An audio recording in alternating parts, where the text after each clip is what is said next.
Hello my dear students. Today I am going to start your Hindi literature subject Hindi literature class 1 and session 2 पाठ 2 ईमानदारी का फल। First assignment में भी मैंने आपको एक कविता मौखिक रूप से बताया था और आज उसी फर्स्ट असाइनमेंट के अंतर्गत यह कहानी भी आती है। इसमें आपको लिखित कार्य भी करना पड़ेगा। पहले मैं इस कहानी के बारे में आपको थोड़ा सा समझा देती हूँ। यह कहानी तमिल के एक प्रसिद्ध कवि के माता पिता के ऊपर है। यह ईमानदारी सबसे अच्छी नीति है। ईमानदारी अगर यदि आप रखते हैं तो आपको सबसे अच्छा फल और सुख प्राप्त होगा और इसलिए कभी भी लालची नहीं होना चाहिए।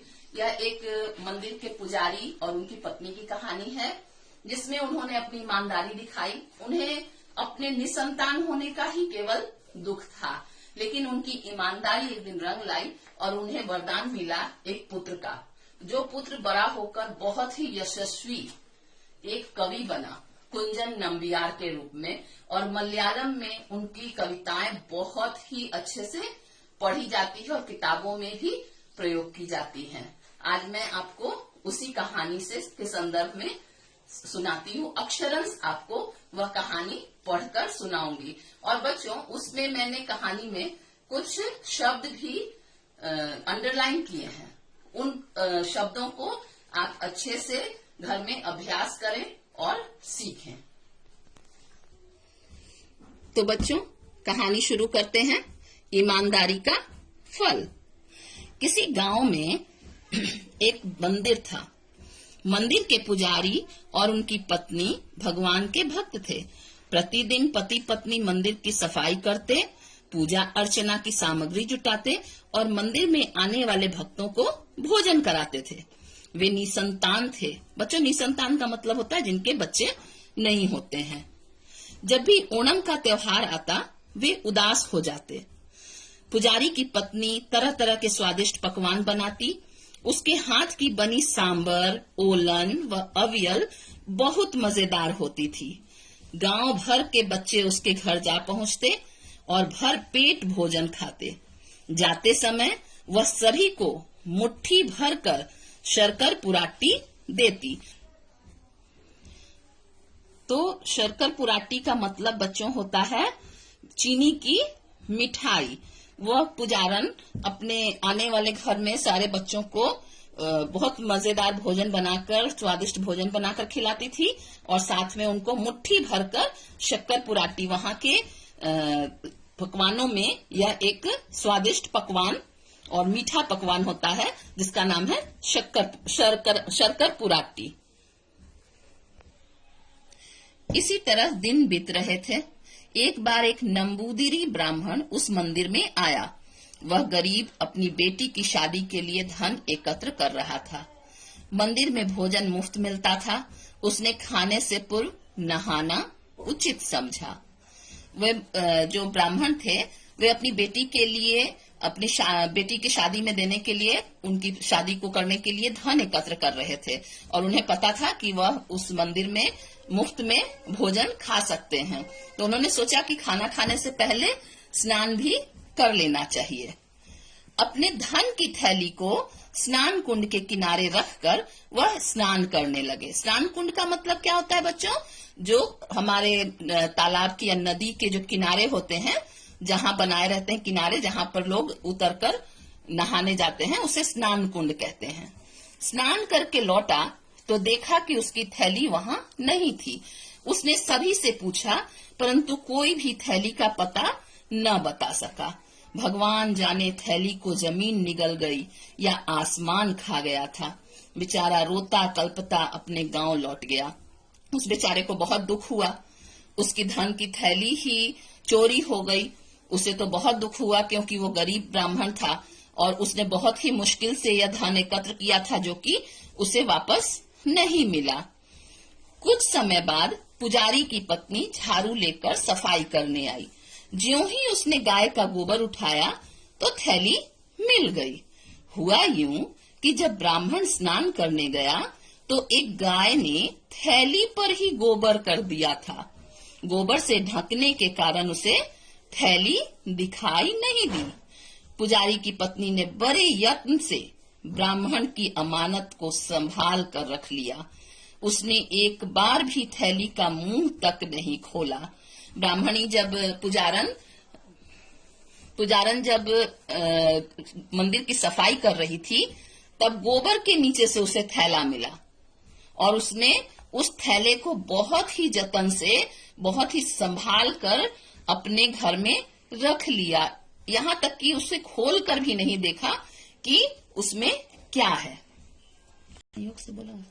संयोग से कुछ माह पश्चात वह ब्राह्मण पुनः वहां आया। धन की थैली खोने के बाद उसकी परेशानी और बढ़ गई थी, क्योंकि वह बेचारा गरीब ब्राह्मण था। उसका धन जब चोरी हो गया तो और भी गरीब हो गया। पुजारी ने ब्राह्मण को भोजन करवाया, फिर उसके धन की थैली सामने ला रखी।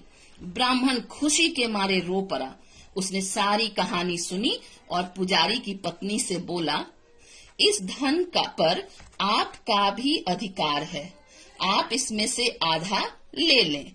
पुजारी की पत्नी एक धार्मिक महिला थी। उसने धन का एक भी पैसा लेने से साफ इनकार कर दिया। अब बच्चों, जब उसने धन की थैली ब्राह्मण के सामने रख दी, ब्राह्मण की तो खुशी का ठिकाना नहीं रहा। लेकिन वह ब्राह्मण भी बहुत ही ईमानदार थे, तो उन्होंने कहा कि इसमें से आप भी आधा रख लें, क्योंकि इतने दिनों से आपने उसे बचा कर रखा है। परंतु वह पुजारी की पत्नी एक बहुत ही धार्मिक महिला थी और उसने वह धन लेने से मना कर दिया।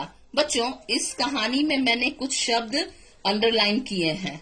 इन शब्दों को आप अच्छे से घर पर पढ़ें और इसका लिखने का प्रयास करें, ताकि इससे आपकी स्पेलिंग, अक्षरी आपकी अच्छे से बन जाए और मात्रा का ज्ञान हो सके। इसमें मैंने बहुत जगहों पे सामग्री, स्वादिष्ट, आधे आधे शब्दों का भी को अच्छे से अंडरलाइन किया है, ताकि आपको इन शब्दों का, इन मात्राओं का ज्ञान अच्छे से हो सके।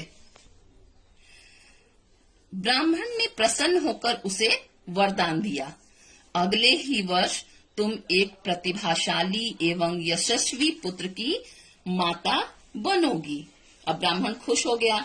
उसने उसकी ईमानदारी से खुश होकर उसे एक वरदान दिया कि तुम्हें एक पुत्र होगा जो बहुत ही प्रतिभाशाली और यशस्वी होगा, यानी कि बहुत नाम करेगा। ऐसा कहकर ब्राह्मण चला गया। अगले वर्ष पुजारी की पत्नी के मन की मुराद पूरी हो गई। मुराद मतलब इच्छा। तो मुराद पूरी हो गई। उसने एक सुंदर पुत्र को जन्म दिया। जानते हो उसका पुत्र कौन था?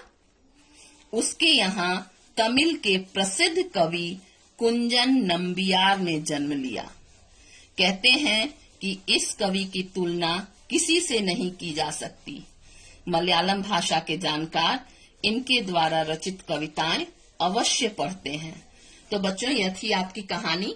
इसे आपने अच्छे से पढ़ना है और याद भी करना है। इनमें से दिए गए शब्दों को अच्छे से प्रैक्टिस करना है, लिखकर अभ्यास करना है।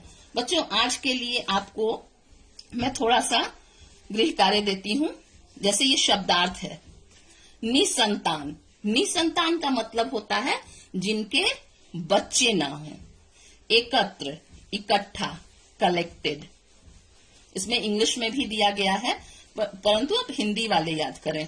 शर्कर पुराट्टी। क्या है यह? शर्कर पुराट्टी। केले के चिप्स में गुड़ लगाकर बनने वाला एक व्यंजन। उचित, सही। स्नान, नहाना। पश्चात, बाद में।